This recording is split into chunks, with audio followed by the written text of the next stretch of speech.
Welcome back, everyone, to Global War 1936 and Operation Lone Ranger. In this video, we're doing turn 18 for Japan. So let's get right into some tech rolls. We're going to go for radar, long-range aircraft, and large ship construction. The Americans already have large ship construction, so we need to get on the ball with that. All right, let's see what we get. Well, we got everything but large ship construction. All right, and we actually hit it right on the nose, too, the minimum value. So radar and long-range aircraft.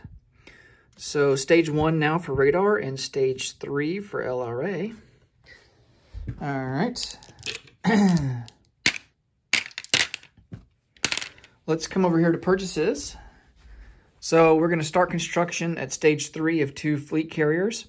We moved up a stage, 2 battleships, going to produce 2 light cruisers, 2 fighters, 3 artillery, and 4 infantry. All right. For combat moves, I'm going to bring this strategic bomber down 1, 2, 3, 4, and we're going to conduct a bombing raid on Sydney. We do have long-range aircraft. So his base is a 6, and it's going to be boosted by 1 for LRA. No, wait, we don't have long-range aircraft. Duh, we just hit stage 3 just like a moment ago. So this guy, because of the airfield, can only go 7. So 1, 2, 3, 4. And then we will, I guess, go back 2 into Queensland. So, but we are going to conduct that strategic bombing raid. So we'll get 2 dice for that, for our strategic bomber. And then, of course, he will get a 1 D12 roll at a 3 or less for his AA gun. All right, he misses, and we do the maximum damage possible. We rolled 10, but the maximum you can do on minor factories is 5. And I think 5 is enough to really cripple him because he's only got, I think, what, 4 IPP in the bank, so he's not going to be able to produce anything next turn. And then we'll go back to Queensland. All right. Let's do our convoy ratings. So we have the fleet submarine there on the Anzac line. I wonder what happens if you do more damage than the IPP that you have. I guess the damage stays on there and you just have to pay it off as you collect IPP. That kind of sucks. All right. So we have Commonwealth is going to get a bonus of 3 because they have LRA, radar, and ASW for their techs. And then we will get a +2 to ours just because of the fleet submarine, and we don't have any other bonuses to add on top of that. All right, so 2 to 3. And we do, that's going to be 7 to 6. So we do 1 point of damage there.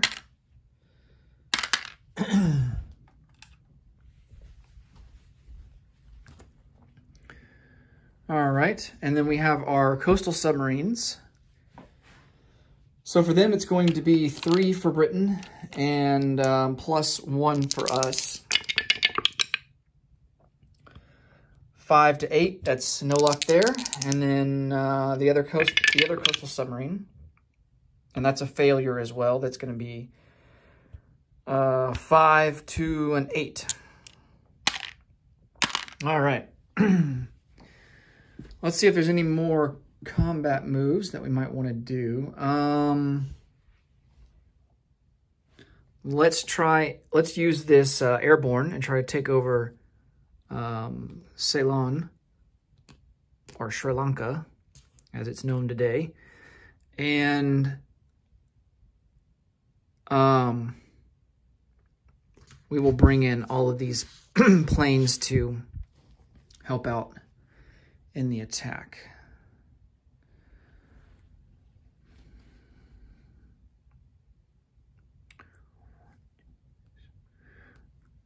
that's gonna have to be in the that's gonna have to be the non-combat phase for those guys. Okay. I don't really think there's any more. I don't think there's any combat we want to do in the Pacific right now. Both us and America are just kind of licking our wounds a little bit.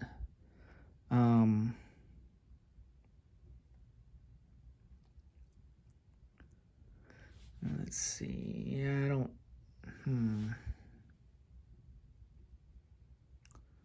We could put some fighters on map and go after those subs.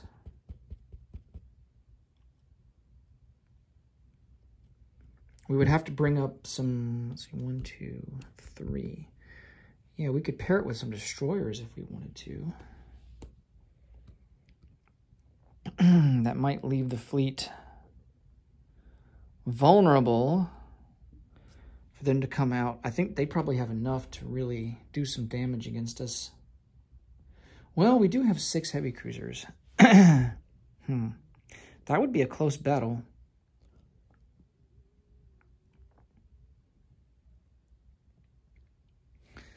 Let's bring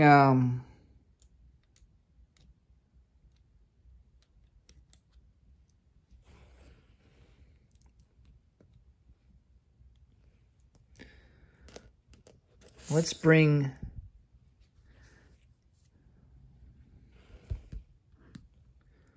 3. Yeah, we won't be able to bring any planes from here. They don't have the range.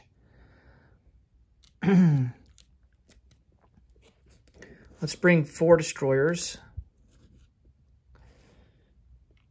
2 light cruisers, and we're going to try and take out these coastal submarines, and then we will put these planes on map to pair them with the destroyers to see if we can take them out. Give us as much opportunity as possible. All right. I think that's going to be it. All right, so let's resolve this battle here. So we have a medium bomber that's going to be at a 7. And that's the hit that we're looking for. And then he has a militia that is at a 2. And he misses. All right. This island's not worth anything, but we're actually going to bring this air transport to Mostrasta, and these planes will also come back to Mostrasta. So we take Cleon, and I think that'll be good to go there. It just prevents the British from having, you know, or the Far East Command from having a major naval facility along with an airfield. That's really the only reason I attacked it. Let's see. Now let's do the battle against the coastal subs up there. So we have 4 destroyers out of 4. Ooh, nice. We get 2 hits. And then they have 2 coastal subs at 2. Almost a hit, but no luck. And so both the American coastal subs are sunk.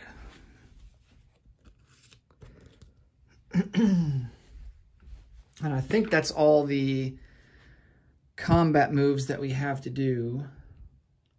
Oh, I can bring this guy out on map and try and convoy raid on that line and try to do 1 more damage at least. Although we're only going to get boosted by 1, and of course, the British are boosted by 3. Although anti-sub warfare, do they get a boost for anti-sub warfare if it's not a submarine that they're going up against? Let's see.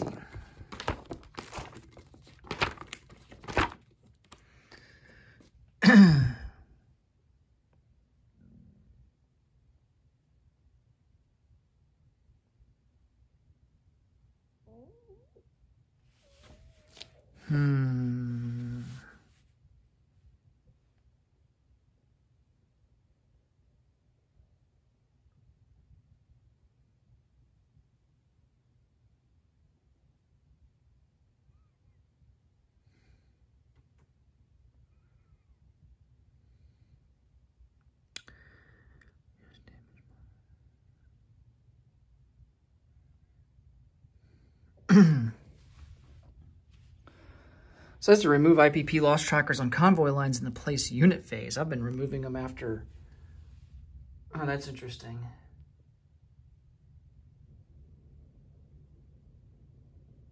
I've been accounting for them at the beginning of the turn.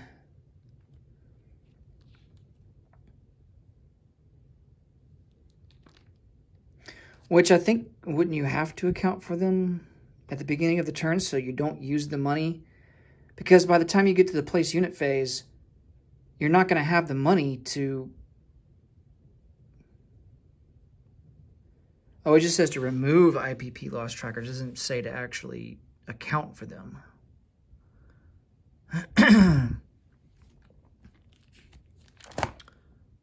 Huh.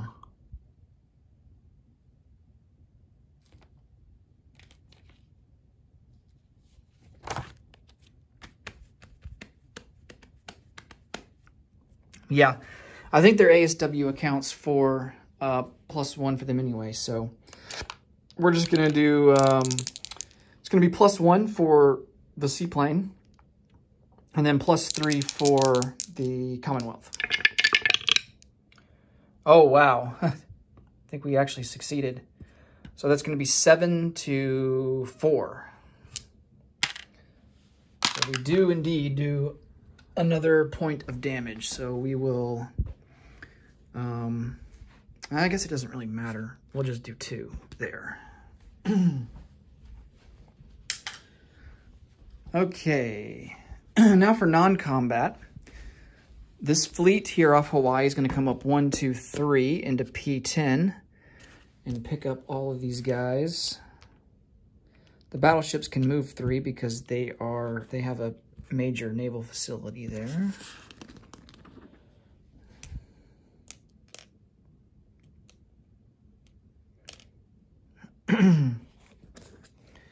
And then we'll also add the carriers.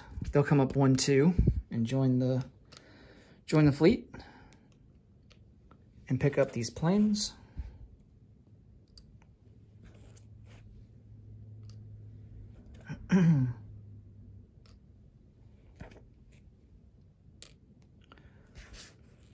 Okay.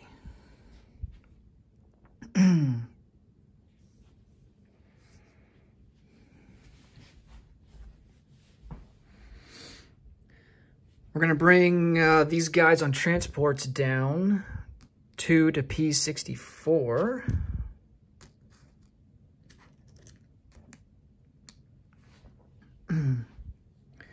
This transport will come up to P64 as well, but he doesn't have any cargo.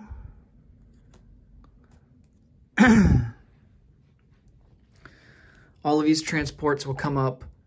They are going to be leaving a major port, so 1, 2, 3, and they will have the ability to go back to the home islands here in P15.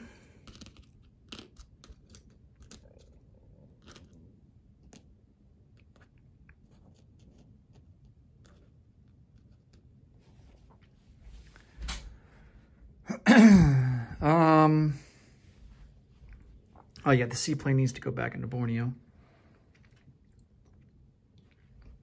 We're going to move 1 infantry down to Maharashtra. These other 3 will come up 1 into Punjab. Got this entire army here.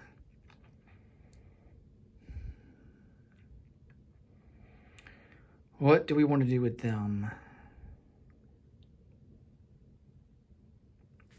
I think the infantry and marine will come 1 into southern India. The rest of these guys, they are going to move 2 into Maharashtra. Might as well pick up that marine while we're there. And we can add the planes onto the card as well. Kind of clean it up. Okay.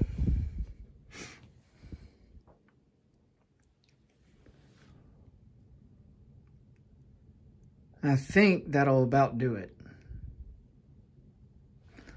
Oh, I tell you what, we're gonna rail this infantry up to northern Manchuria.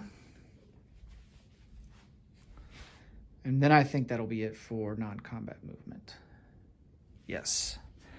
Okay, let's place some units. We've got 2 light cruisers. They're gonna go into P16. Let's see. 2 infantry, gonna go into Rihi.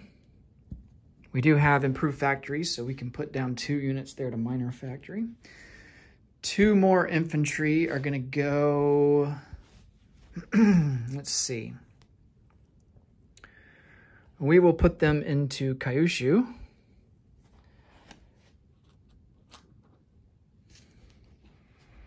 Along with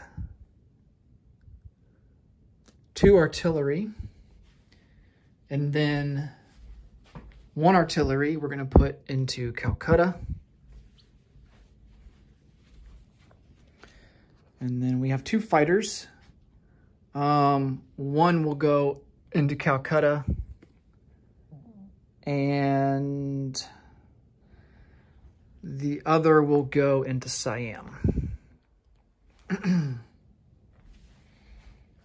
All right, let's collect some income. So I don't think any of our combat moves resulted in any boost in income. So we are at a base of 63, and then we get to add 17 to the list. So that's going to result in us getting 80 total. All right, 20, 30, 40, 50, 60, 75, 80. All right, that will do it for Japan. Next up will be the Commonwealth and Free France. Thanks so much for watching, and catch you guys in the next video. Bye for now. Take care.